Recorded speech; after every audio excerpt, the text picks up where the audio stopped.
Tempat apa ini? Menyeramkan sekali, ucap salah seorang kepada temannya. Sebut saja dia Indra. Dan temannya bernama Andris. Dua orang ini mendapat pekerjaan dari seseorang yang bernama Tarso. Bisa dikatakan ringan untuk pekerjaannya, karena hanya menjaga kebun sampai panen tiba. Selain Indra dan Andris, masih ada orang lain yang sebelumnya sudah bekerja. Sebut saja Pak Giman. Lihat, Dra, ada rumah di sana. Andris menunjuk ke arah rumah yang berdiri kokoh di ujung kebun. Kita bisa mampir sebentar. Seharian ini kita berjalan lumayan jauh, tapi belum juga sampai di kebun Pak Tarso. Tunggu, Tris. Aku kok merasa aneh dengan rumah itu. Rumah itu terlihat kosong, tapi seperti ada yang menjaga, ucap Indra. Ah, kamu ini bicara apa? Badan lelah begini masih saja mengigau. Untuk memastikan rumah itu kosong dan tidaknya, kita harus ke sana. Sudah, yuk, jangan mikir yang aneh-aneh. Andris berjalan menuju rumah itu sambil merapikan tas di gendongannya. Sementara Indra, ia tidak langsung mengikuti Andris. Dirinya masih terdiam memperhatikan rumah yang berada di ujung kebun. Indra merasa rumah itu memang tidak untuk ditempati dan sengaja dibiarkan kosong dengan tujuan tertentu. Andris yang tidak mendengar langkah Indra, ia pun menoleh ke belakang. Dra, kamu ini kesambet apa? Kok malah bengong? Ayo cepetan. Iya, tunggu. Indra bergegas menghampiri Andris. Begitu mereka sampai di depan rumah, keduanya hanya tercengang melihat keadaan rumah yang sudah bobrok tidak terurus. Banyak sekali bangkai yang berserakan, sehingga menyebabkan bau tidak sedap di penciuman mereka. Tuh kan, dibilangin gak percaya sih. Ini hanya rumah kosong dan tidak seharusnya kita kesini, ucap Indra sembari memalingkan wajahnya. Iya, rumahnya juga kumuh dan bau. Ayo kita kembali, ajak Andris. Sambil menutup hidung, keduanya menjauh dari rumah itu, berbalik arah ke tempat mereka tadi. Namun, baru beberapa langkah mereka berjalan, tiba-tiba ada seseorang yang hanya bertelanjang dada, memakai caping, menghadang mereka berdua. Sambil menarik parang yang tersoreng di pinggang, orang itu pun bertanya, "Apa yang kalian lakukan di sini? Kalian mau mencuri ya?" Takut melihat ketajaman parang yang keluar dari sarungnya, dengan gugup Andris menjawab, Enggak, Pak. Kami di sini cuma numpang istirahat. Sebenarnya tujuan kami ke sini untuk bekerja di kebun Pak Tarso." "Oh, rupanya kalian yang akan bekerja di kebun ini. Ayo ikut saya," ajaknya. Indra dan Andris hanya saling pandang, bingung apakah mengikuti orang itu atau memilih pergi dari kebun ini. Karena tidak ada pilihan, mereka berdua memutuskan untuk ikut dengannya. "Kamu sih ngajak ke rumah itu. Jadi begini kan akhirnya. Harusnya kita sudah sampai di kebun Pak Tarso. Ini malah berurusan sama orang." Diam. Ini kesalahan kita berdua. Kamu juga ngapain ngikutin saya?" bisik Andris memotong pembicaraan Indra. Tidak lama kemudian mereka pun sampai di sebuah gubuk yang sudah reot, yang hanya bisa ditempati oleh 4 orang. Orang yang tidak dikenalnya itu pun berhenti, lalu menoleh ke arah Indra dan Andris. "Di sini nantinya kalian akan bekerja, dan gubuk ini sebagai tempat tinggal kalian." Indra memperhatikan gubuk yang ada di depannya. Dari sudut, atap hingga belakang, semuanya terlihat sudah rapuh. Orang itu pun berkata kembali, mempersilahkan Indra dan Andris masuk, sekaligus memperkenalkan dirinya. "Nama saya Giman. Kalian bisa panggil saya Pak Giman. Sekarang masukkan barang-barang kalian ke dalam." Indra mengalihkan pandangannya ke arah Andris. Raut wajahnya menunjukkan penuh tanya. Karena sebelumnya Pak Tarso tidak memberitahukan kepada Indra bahwa ada seseorang yang sudah berjaga di kebunnya. "Jika kalian ingin membersihkan badan ataupun mencuci pakaian, di sana ada sungai kecil," ucap Pak Giman, menunjuk ke arah sungai yang berada di rumpun bambu.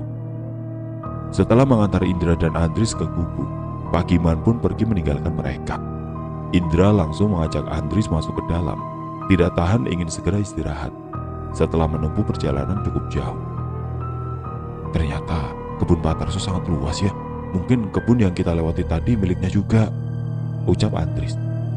Indra yang sedang meluruskan pinggangnya di atas ranjang Ia tidak menanggapi ucapan Andries dan memilih untuk tidur. Menjelang sore setelah keduanya merasa lebih segar, tiba-tiba Andries mengajak Indra berkeliling di kebun Pak Tarso. "Cari angin segar yuk, sekalian cari makanan juga." "Kita tunggu Pagiman saja. Kebun ini sangat luas, takutnya kita tersesat," tolak Indra. "Kalau tersesat tinggal teriak minta tolong saja," ucap Andries. "Dris, kita sekarang berada di hutan, bukan di desa. Siapa yang akan mendengar teriakan kita? Sudahlah, aku mau mandi dulu," ucap Indra dan bergegas menuju tempat pemandian. Wajah Andries terlihat kesal karena gagal mengajak Indra. Andries pun beranjak keluar seorang diri, melangkahkan kakinya menyusuri kebun Pak Tarso. Tanpa sadar, Andries sudah berjalan sejauh 1 kilometer dan sudah sampai di rumah kosong yang ia singgahi siang tadi. Namun, pemandangan di sore hari terlihat lebih menyeramkan. Rumah kosong itu seakan berpenghuni, bahkan seperti ada yang menjaga. Padahal di siang hari terlihat biasa saja. "Ngapain kamu di sini?" Tiba-tiba Andries dikagetkan oleh suara Pak Giman di belakangnya.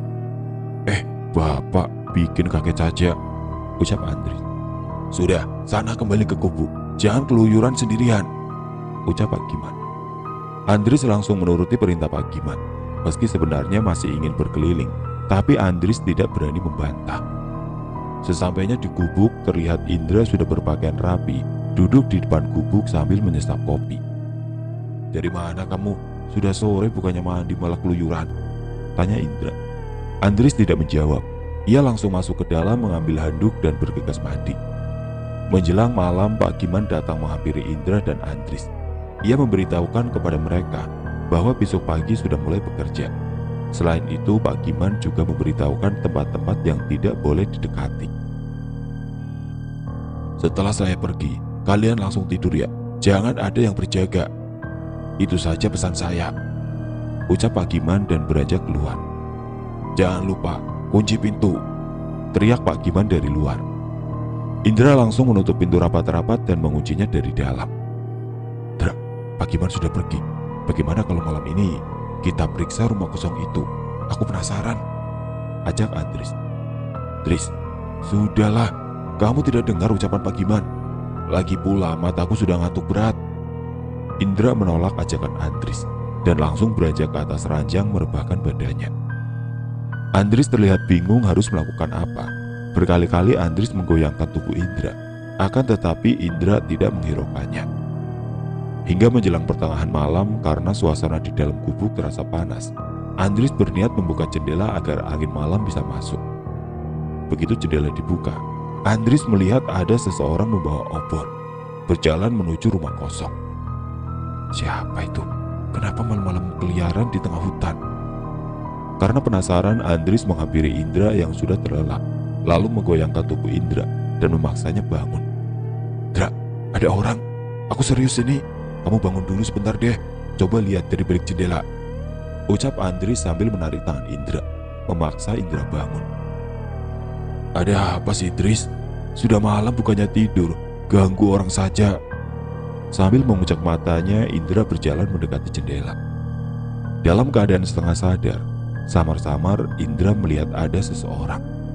Dari gerak-gerik orang itu sangat mencurigakan. "Jam berapa ini?" tanya Indra. "Jam 12 malam mungkin," jawab Andries.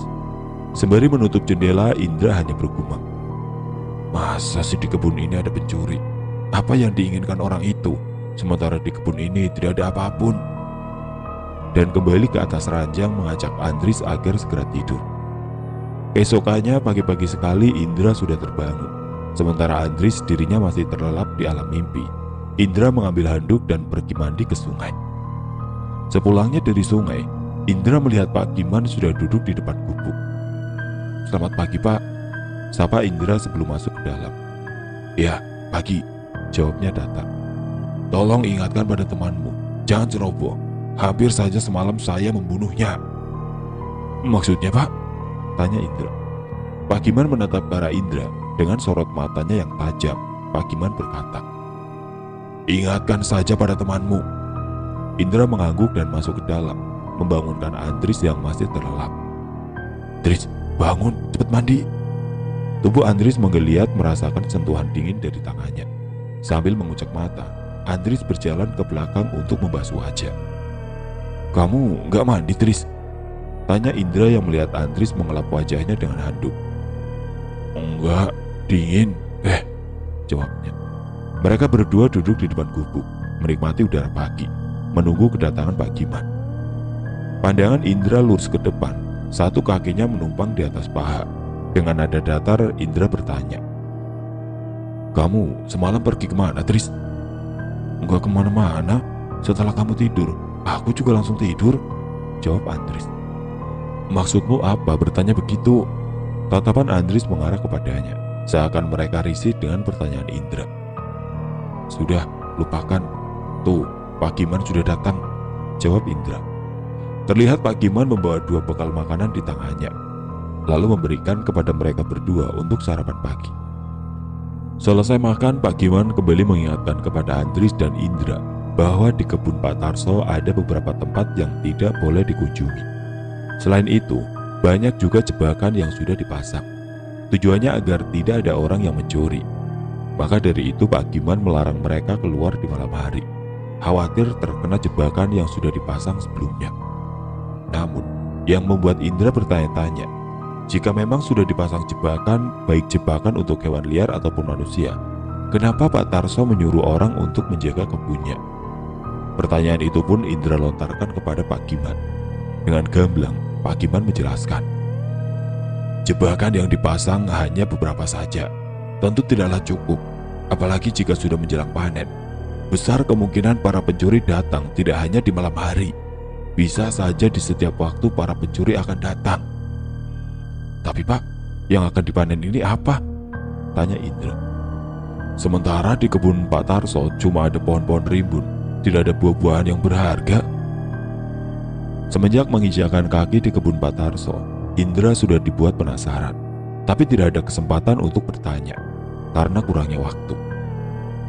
"Kebun ini lebih berharga dari nyawamu. Setelah selesai dari pekerjaan ini, saya harap kalian bisa pulang dengan selamat," ucap Pak Giman. Andris yang mendengar ucapan Pak Giman seketika tubuhnya langsung menggigil. Bukan karena tidak kuat menahan dingin, melainkan karena membayangkan maksud ucapan Pak Giman. Ia pun mendekat ke arah Indra. "Indra, gimana ini?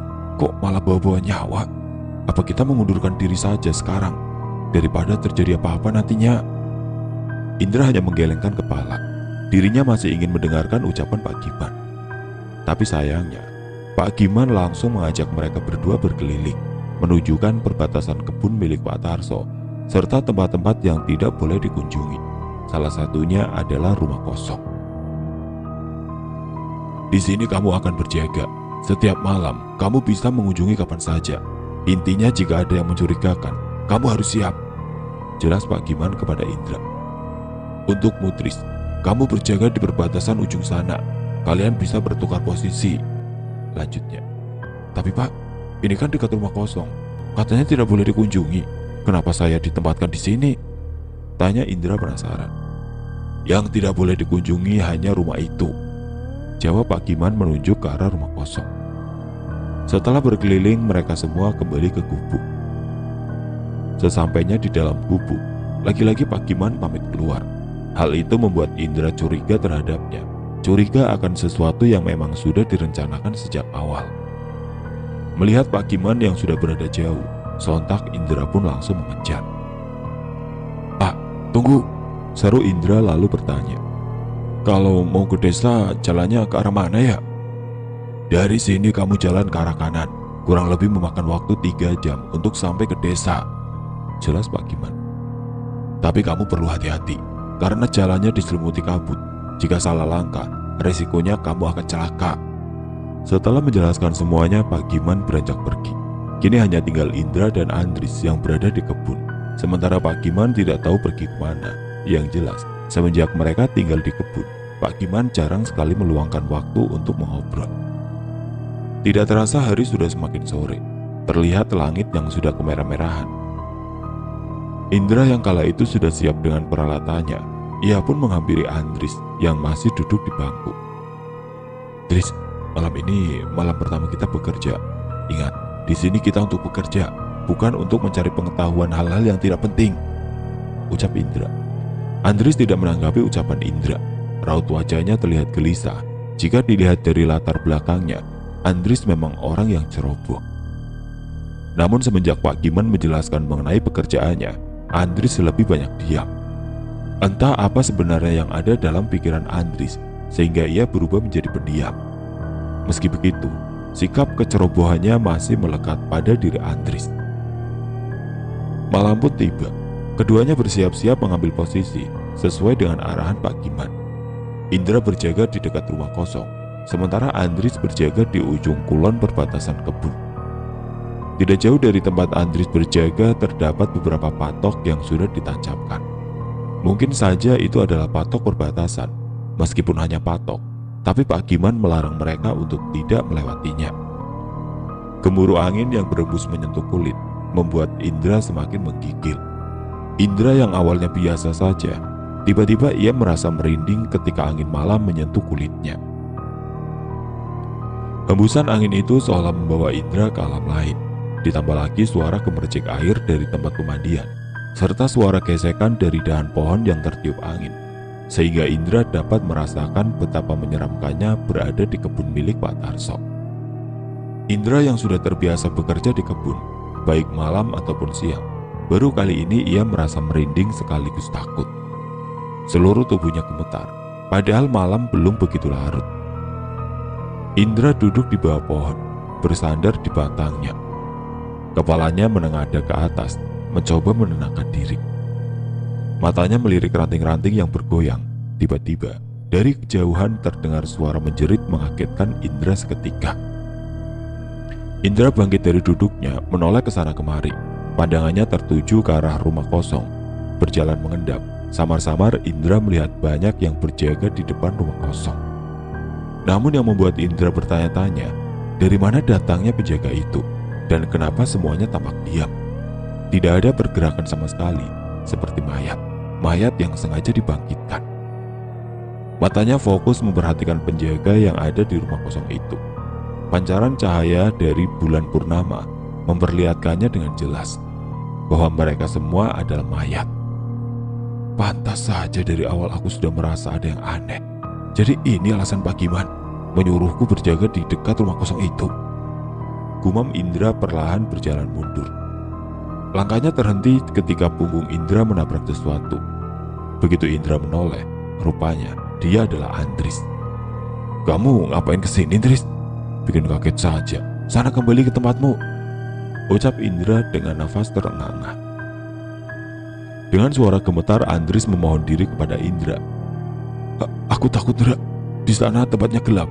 Boleh nggak kita tukar posisi?" "Memangnya cuma kamu saja yang takut, Aku juga takut, Dris. Nanti kita tukar posisi. Sekarang kamu kembali ke tempatmu deh." Indra menolak permohonan Andris, khawatir jika Andris melihat mayat-mayat yang berdiri di rumah kosong itu. Setelah Andris pergi dengan tubuh gemetar, Indra mencoba menenangkan diri, berjalan mondar-mandir hanya untuk menghilangkan rasa ketakutannya. Kemungkinan waktu sudah menunjukkan pukul 1:03 malam.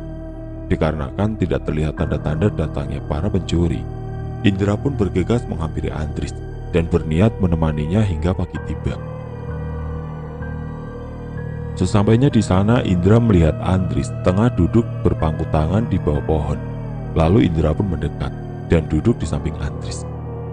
"Syukurlah kamu datang, Indra. Rasanya aku tidak sanggup berjaga sendirian di sini," ucap Andris. "Pak Giman kenapa nggak kesini ya?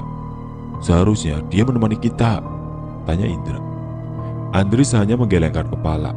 Ia tidak ingin memikirkan apapun. Yang ada dalam pikirannya kali ini, bagaimana caranya bisa tahan sampai pekerjaan selesai. Tidak jauh dari tempat mereka duduk, Indra melihat siluet hitam berjalan ke arahnya. Indra menyangka bahwa itu adalah pencuri. Indra mengajak Andris sembunyi di balik pohon dan menyuruhnya untuk tetap diam. Semakin dekat, suara langkah kakinya terdengar jelas. Indra dapat merasakan keberadaannya. Perlahan tangannya menarik parang yang tersoreng di pinggang dan siap menebas siapapun itu. Sementara Andris, tubuhnya semakin gemetar menahan ketakutan. Detak jantung yang tadinya normal kini terpompa lebih cepat. "Indra, siapa?" Dengan sigap tangan Indra menutup mulut Andris sambil menggelengkan kepala agar tidak mengeluarkan suara. Tidak lama kemudian, "Tris, di mana kalian?" Suaranya terdengar tidak asing di telinga mereka. Suara itu seperti suara Pak Giman. Perlahan Indra keluar dari tempat persembunyiannya, ingin memastikan siapa sebenarnya orang yang memanggilnya itu. Dan ternyata benar, dia adalah Pak Giman. "Wah, saya kira tadi pencuri," ucap Indra yang masih memegang parang di tangannya. "Pantas saja, saya cari ke tempatmu tidak ada. Ternyata kamu di sini, Indra. Masukkan dulu parangmu," ucap Pak Giman. "Di mana Andris?" Tidak lama kemudian dengan tubuh yang masih gemetar, Andris pun keluar dari tempat persembunyiannya.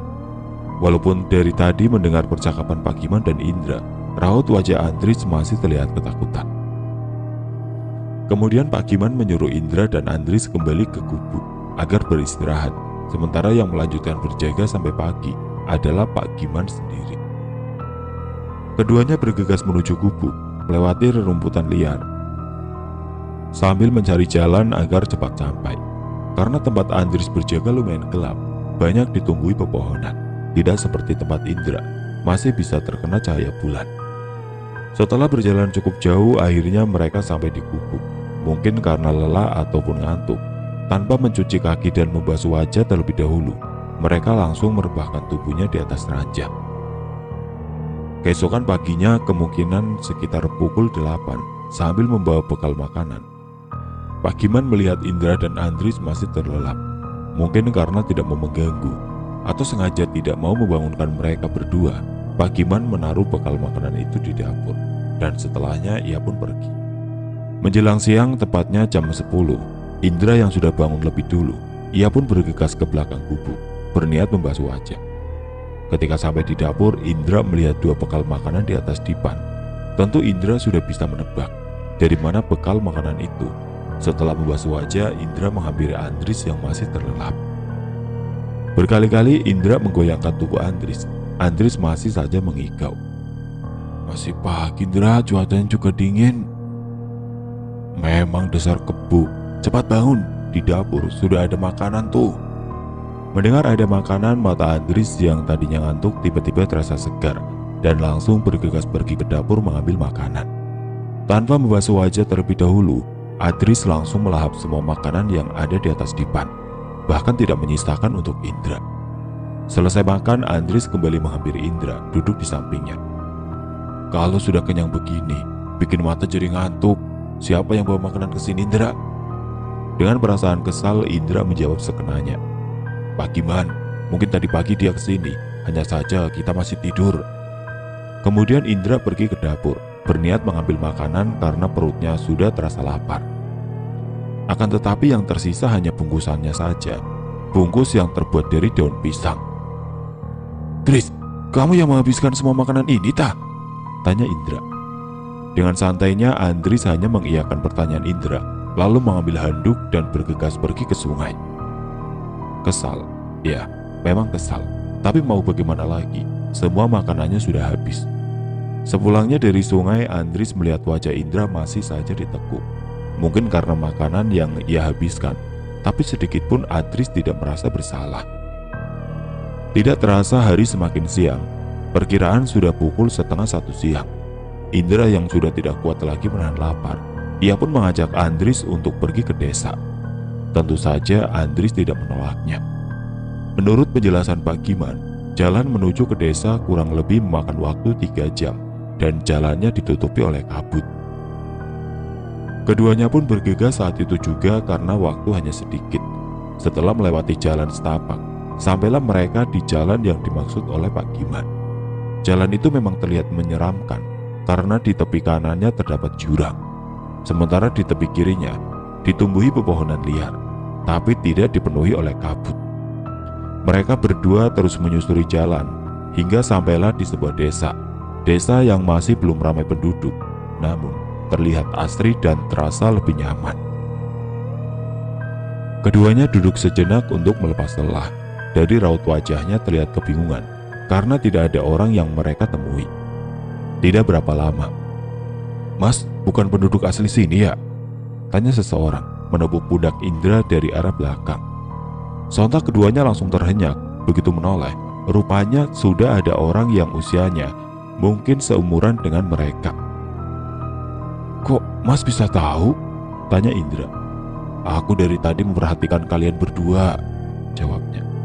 Lalu orang yang tidak dikenalnya itu, sebut saja Rizal, mengajak Indra dan Andris ke rumahnya. Sesampainya di dalam rumah, Rizal langsung mempersilahkan mereka duduk dan menyuguhkan 2 gelas kopi hitam serta singkong rebus di atas meja. "Kalian sebenarnya dari mana?" tanya Rizal sekaligus membuka obrolan.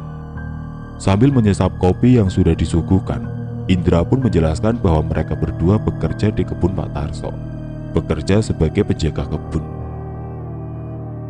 "Baru 1 malam kami bekerja, Zal," ucap Indra. Keduanya terlihat begitu akrab walaupun baru kenal. Mendengar penjelasan Indra, raut wajah Rizal seketika berubah, seakan ada yang aneh dengan penjelasan Indra. "Indra, sepulang dari sini, sebaiknya langsung pulang ke rumah," ucap Rizal. "Memangnya kenapa?" tanya Andris penasaran. Rizal tidak langsung menjawab. Raut wajahnya terlihat begitu khawatir, sehingga menimbulkan pertanyaan dalam benak Indra dan Andris. Meski belum mendapat jawaban, Indra seolah-olah bisa menebak apa yang dirasakan oleh Rizal. "Sekitar 10 tahun yang lalu hingga sekarang, warga desa ini tidak ada yang berani menginjakan kaki di kebun itu," ucap Rizal.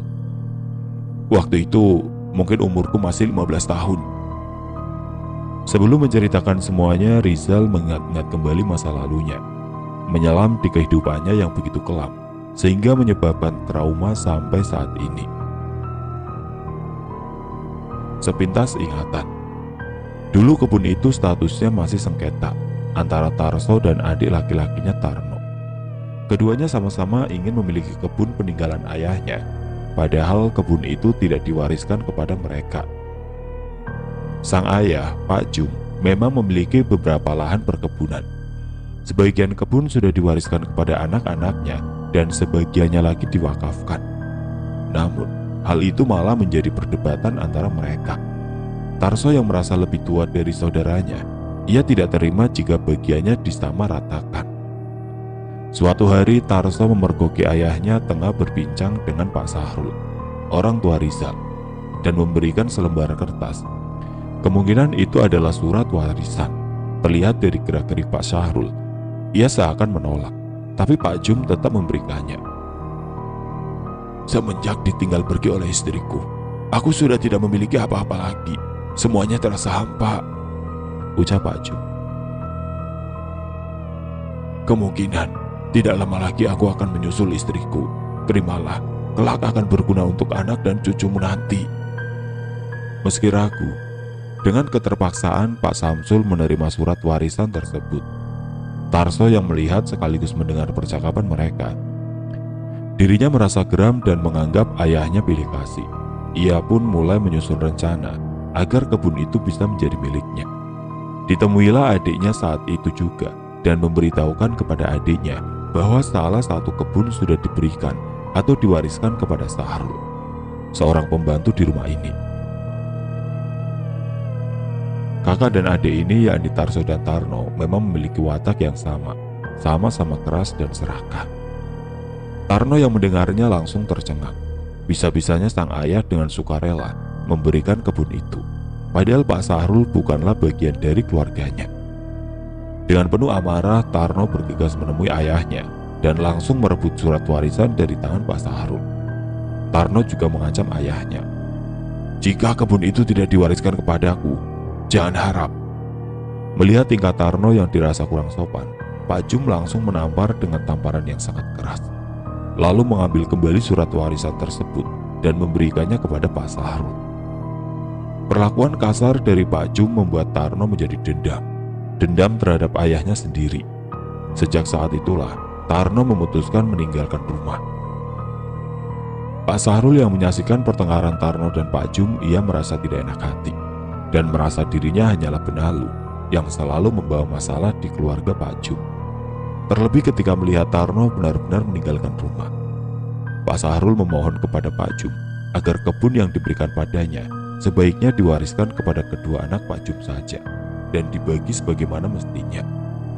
Namun Pak Jum tetap teguh pada pendiriannya. Sesuatu yang sudah ia berikan tidak bisa diambil kembali, dan kebun itu tetap diberikan kepada Pak Sahrul. 1 bulan setelah kepergian Tarno, ketika Pak Jum dan Pak Sahrul tengah berkeliling di sekitaran kebun, melihat hasil yang akan dipanen nanti. Tanpa diduga-duga, Pak Jum yang tadinya sehat tiba-tiba jatuh sakit. Entah disebabkan karena salah makan atau karena kelelahan, tapi rasanya itu tidaklah mungkin. Dengan sigap, Pak Sahrul membopong Pak Jum dan langsung membawanya ke rumah. Meski jarak yang ditempuh lumayan jauh, sesampainya di rumah, tubuh Pak Jum langsung direbahkan di atas ranjang. Melihat tubuh Pak Jum yang sudah tidak berdaya, Pak Sahrul merasa heran. Kenapa bisa Pak Jum sakit secara mendadak? Sepengetahuan Pak Sahrul, walaupun sudah tua, Pak Jum itu orangnya tidak gampang sakit. Apalagi ini sakitnya mendadak, rasanya tidak masuk akal. Tapi setelah diperhatikan, sakit yang diderita Pak Jum begitu aneh. Perlahan perutnya mulai membesar, leher serta mulutnya pun kaku, sehingga menyebabkan Pak Jum tidak bisa bicara. Menyaksikan kejadian itu, Pak Sahrul mulai curiga bahwa sakit yang diderita Pak Jum bukan sakit biasa, melainkan karena ditelu oleh seseorang. Namun kecurigaan itu segera ia hilangkan dalam pikirannya. Semakin hari kondisi Pak Jum kian memburuk. Beberapa orang sudah didatangkan untuk mengobati Pak Jum, tapi tidak ada satupun yang bisa menyembuhkan penyakit Pak Jum. Pak Sahrul yang merasa tidak mempunyai kemampuan apapun, ia meminta bantuan kepada Tarso, karena Tarso mempunyai banyak kenalan orang-orang hebat. Siapa tahu di antara kenalannya itu bisa menyembuhkan penyakit ayahnya. Namun bukannya Tarso membantu, ia malah menyumpahkan ayahnya agar cepat mati. Bahkan dengan sengaja, ia mengeraskan suaranya. Pak Sahrul yang mendengar perkataan Tarso, seketika itu ia langsung menghampiri Pak Jum. Khawatir jika kata-kata yang menyakitkan itu terdengar oleh Pak Jum, sehingga dapat menyebabkan penyakitnya semakin parah. Rupanya perkataan Tarso sudah masuk dalam telinga Pak Jum. Terlihat dari mulutnya yang secara tiba-tiba mengeluarkan cairan darah kental, seperti sedang menahan kesakitan. Untungnya Pak Sahrul segera menenangkannya sehingga dapat mereda. 1 minggu berlalu, kondisi Pak Jum terlihat sangat memprihatinkan. Seluruh tubuhnya sudah mengering, yang hanya menyisakan kulit berserta tulang dengan perut yang masih membesar. Pak Sahrul yang waktu itu sedang mengelap tubuh Pak Jum. Dari arah depan terdengar suara pintu diketuk. Begitu pintu dibuka, seseorang yang dikenalnya yaitu Tarno tengah berdiri dengan membawa sesuatu di tangannya. Melihat Tarno yang baru pulang, Pak Sahrul pun bertanya kepadanya, "Dari mana saja dirimu, Nok? Kamu tahu, ayahmu saat ini sedang sakit." Dengan ekspresi datar, Tarno langsung masuk ke dalam rumah tanpa mengucap sepatah kata pun, dan diikuti oleh Pak Sahrul dari belakang. Ketika melewati kamar Pak Jum, Tarno terdiam sejenak, menatap ayahnya yang terbaring di atas ranjang. "Ayah sakit apa?" tanya Tarno kepada Pak Sahrul. "Tidak tahu, sakit yang diderita oleh ayahmu begitu aneh. Sepertinya itu bukan sakit biasa," jelas Pak Sahrul. Kemudian Tarno menuju dapur, membuka bungkusan yang ada di tangannya, semacam serbuk ramuan, lalu menuangkannya ke dalam gelas bambu. Setelah selesai, Tarno kembali menghampiri Pak Sahrul dan memberikan ramuan yang sudah diraciknya. "Ini obat untuk ayah, minum secara rutin agar cepat sembuh," ucap Tarno. Tangannya menyodorkan ramuan yang sudah diraciknya tadi. Pak Sahrul tidak langsung menerima.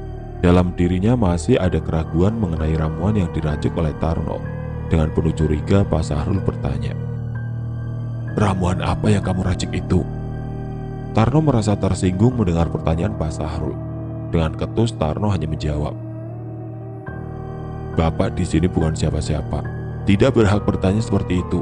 Turuti saja perintahku."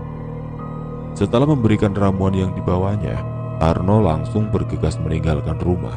Sementara Pak Sahrul, ia masih berdiri di depan pintu, memperhatikan ramuan pemberian dari Tarno. Sesaat kemudian Pak Sahrul masuk ke dalam kamar, duduk di samping Pak Jum, dan memintanya agar meminum ramuan walau hanya sedikit.